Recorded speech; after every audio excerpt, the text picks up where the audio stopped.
ហ្នឹងហើយ Hello ក៏ដូចជាសួស្តីអ្នកនរគ្នាជួបមួយខ្ញុំពិភពពណ៌ខ្មៅហើយយើងនឹងមកបន្តសាច់រឿងរបស់យើងនៅមានចំណងជើងថាឆ្លងភពផ្លេចជាតួអង្គបន្ទាប់បន្សំហើយខ្ញុំសូមអធិស្ឋានទុកមុនដោយសារតែខ្ញុំនៅឈឺកវាអាចមានកន្លែងខ្លះខុសឆ្គងហើយសូមអធិស្ឋានផងហ្នឹងហើយកុំឲ្យខាត់ពេលយូរយើងចូលវីដេអូយើងហ្នឹងទៅតបពីភាពមុនសាវជាបាននិយាយទៅកាន់ជីឈឺថាគេប្រែខ្លាចទៅជាបែបនេះទាំងខ្លួននៅរស់គ្រូសាស្ត្រកូលីប្រើប្រាស់គេឲ្យនៅការពារដំណាក់ដោយជឿថាវាអាចជួយរក្សាសុវត្ថិភាពនិងនាំមកភាពចម្រុងចម្រើនចូលក្នុងផ្ទះជីឈឺក៏សួរទៅកាន់សាវជាថាវាដូចជាខុសខើពេកហើយសិស្សប្អូនតូចមិនក៏ឯងដឹងពីរឿងទាំងនេះសាវជាតបទៅកាន់ជីឈឺវិញថាសិស្សច្បងម្នាក់មកពីវិហារកូនអ៊ីមានទំនាក់ទំនងល្អនឹងខ្ញុំណាស់គាត់ជាអ្នកប្រាប់ខ្ញុំរឿងនេះឆាប់មកជួយកាន់ក្បាលគេឲ្យនៅស្ងៀមបន្តិចមកជីឈឺតបវិញថាបានជីឈឺគិតក្នុងចិត្តថានេះបានចង់ជាសិស្សប្អូនតូចមិនសំបីសិស្សច្បងមុខងាប់នៅវិហារកូនអ៊ីក៏នៅចូលចិត្តគេដែរជីឈឺក៏កាន់ក្បាលរបស់ខ្មោចឆៅនោះសាវជាក៏យកដៃចង្អុលទៅកាន់ក្បាលរបស់ខ្មោចឆៅដែលធ្វើឲ្យវាមានការឈឺចាប់ជាខ្លាំងព្រមទាំងស្រែកនិងរើបំរាស់ជីឈឺឃើញខ្មោចឆៅនោះរើបំរាស់ពេកក៏និយាយថាលបងខ្មោចកុំបារម្ភកុំខ្លាចពួកយើងមកជួយលបងទេតែបន្តិចទៀតលបងនឹងលែងជាប់អន្ទាក់នៅទីនេះទៀតហើយ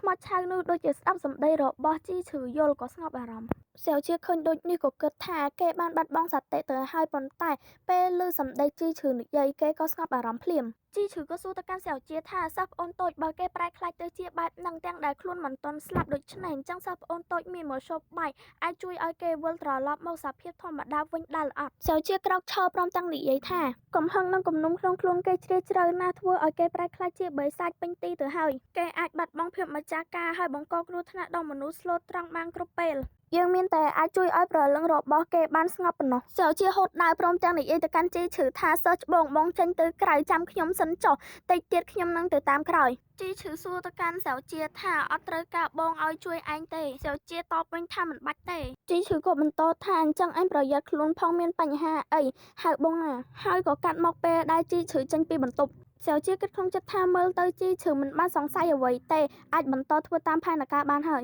សាវជាយកយ័ន្តចេញពីអាវព្រមទាំងលើកដាវសម្ដៅទៅវាយប្រហារខ្មោចឆៅនោះគិតថាខ្មោចឆៅម្នាក់នេះមានថាមពលខ្លាំងក្លាណាស់កាលពីជីវិតមុនគេបាត់បង់ភាពម្ចាស់ការវាតែនឹងធ្វើឲ្យជីវិតមនុស្សក្នុងក្រុងវិនាសអស់លុះដល់គូហុងលេចមុខមកទើបអាចកម្ចាត់គេបានក្នុងជីវិតនេះឯងត្រូវជាប់ច្រវាក់ហើយតាមបំរើខ្ញុំសាវជាក៏លើកដាវចាក់ទៅកាន់ខ្មោចឆៅនោះដែលធ្វើឲ្យវាមានការឈឺចាប់និងស្រែកធ្ងោឈឺជាខ្លាំងសាវជាក៏គិតក្នុងចិត្តថាធម្មពលគេខ្លាំងលើសពីការស្មានរបស់ខ្ញុំទៅទៀតមើលទៅមានតែព្យាយាមបន្តិចហើយកាត់មកកាន់ជីឈឺនៅក្រៅបន្ទប់វិញជីឈឺលើសំឡេងខ្លាំងក៏ស្រែកសួរសាវជាថាសិស្សប្អូនតូចឯងមិនអីទេឬមិនបានលើសំឡេងអីខ្លាំងម្លេះសាវជាក៏តបថាមិនអីទេបងកុំតន់ចូលមកអីជីឈឺឆ្ងល់ថាគ្រាន់តែចាប់ខ្មោចហេតុអ្វីលើសំឡេងខ្លាំងដល់ថ្នាក់នេះពេលហ្នឹងទ្វារបន្ទប់ក៏បាក់មកក្រាំងជីឈឺផ្អើលជាខ្លាំងជីឈឺក៏ស្រែកសួរសាវជាថាសិស្សប្អូនតូចឯងមិនអីទេជីឈឺបែរមកក៏ឃើញខ្មោចឆៅនោះនៅពីក្រោយខ្លួនហើយក៏ចាប់ស្មារបស់ជីឈឺព្រមទាំងនាំទៅណាក៏មិនដឹងជីឈឺក៏ស្រែកទៅកាន់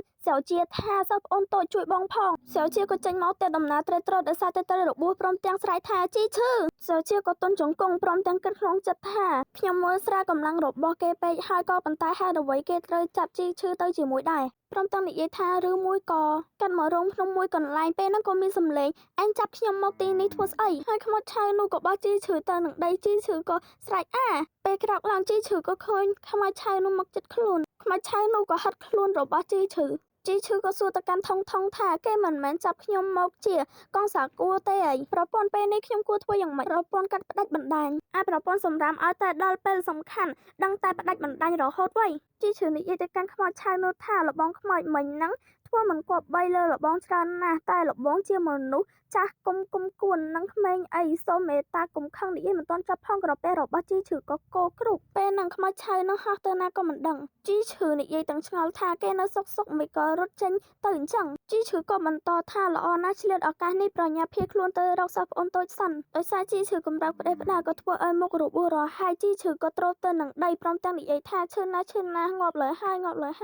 កាត់មកពេលដែលជីឈឺរុំរបួសរួចក៏ប្តេជ្ញាខ្លួនទៅនឹងថ្មព្រមទាំងនិយាយថាសំណាងហើយដែលគ្រាន់តែខ្វាច បើត្រូវខាំខ្លាចជាខ្មោចឆៅវិញដឹងតែលែងអាចការពារសិស្សប្អូនតូចបានទៀតហើយពេលនឹងថងថងនិយាយទៅកាន់ជីឈឺថាហឹឥឡូវលោកប្រែខ្លាចទៅជាបែបហ្នឹងហើយចង់ការពារអ្នកដទៃទៀតមើលថែខ្លួនឯងឲ្យល្អសិនទៅពេលនឹងជីឈឺក៏តបទៅកាន់ថងថងវិញថាល្អណាស់ណោមិញនេះក្នុងស្ថានភាពគ្រោះថ្នាក់ប្រព័ន្ធឯងស្រាប់តែតាក់តងមិនបានជឿអត់ខ្ញុំនឹងធ្វើឲ្យប្រព័ន្ធឯងដាច់បណ្ដាញឥឡូវហ្នឹងថងថងនិយាយថាអូយឈឺប្រព័ន្ធវាកាំងត្រូវការជួសជុលខ្ញុំគ្មានជំរើសដែរពេលហ្នឹងខ្មោចឆៅនឹងមកវិញព្រមទាំងមានត្រីជាមួយនឹងផ្លែប៉ោមជីឈឺគិតក្នុងចិត្តទាំងឆ្ងល់ថាមិនក៏គេស្រាប់តែត្រឡប់មកវិញអញ្ចឹងជីឈឺក៏សួរទៅកាន់ខ្មោចឆៅនឹងថាលបងខ្មោចលបងយកស្អីមកច្រើនម្ល៉េះហ่าជីឈឺក៏គិតក្នុងចិត្តថាចាប់ហើយទាំងនេះមិនមែនជាគ្រឿងផ្សំដែលគេរៀបចំឡើងទុកសម្រាប់ស៊ីខ្ញុំទេមែនទេគិតវែងឆ្ងាយជីឈឺយើងតែឃើញលបងខ្មោចមកគៀកខ្លួនជីឈឺក៏និយាយទាំងបិទភ្នែកថាលបងខ្មោច